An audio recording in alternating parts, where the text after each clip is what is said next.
Revolusi Perancis, yang berlangsung antara tahun 1787 hingga 1799, adalah peristiwa yang mengubah lanskap politik Perancis secara drastis dan memberikan dampak besar pada perkembangan selanjutnya di seluruh dunia. Pada akhir abad ke-18, Perancis adalah negara yang merana.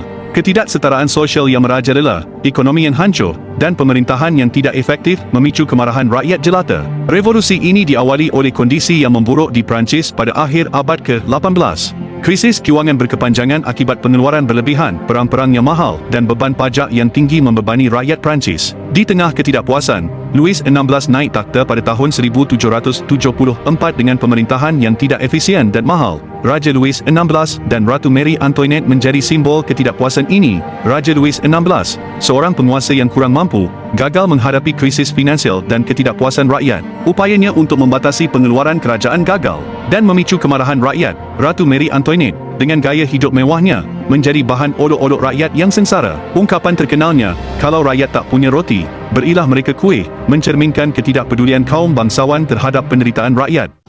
Rakyat Perancis, yang terbagi dalam 3 golongan sosial, rasa tidak puas. Kaum bangsawan menikmati privilege atau keistimewaan, sementara rakyat jelata dan borjuis dipenuhi ketidaksetaraan dan pajak yang berat.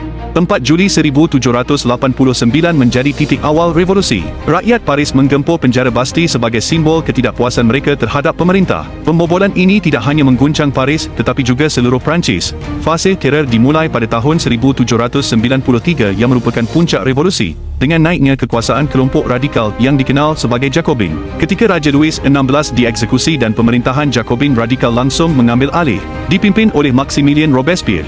Mereka menciptakan fase teror dengan eksekusi ribuan orang yang dianggap kontra-revolusi.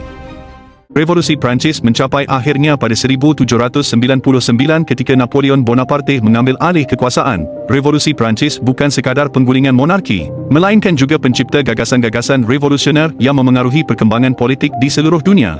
Ide-ide tentang hak asasi manusia dan kebebasan masih relevan hingga hari ini. Revolusi Perancis adalah kisah ketidakpuasan yang berubah menjadi perubahan yang mengguncang dunia. Dari ketidaksetaraan sosial hingga naiknya Napoleon, peristiwa ini membuktikan bahawa kekuatan rakyat dapat merombak sejarah.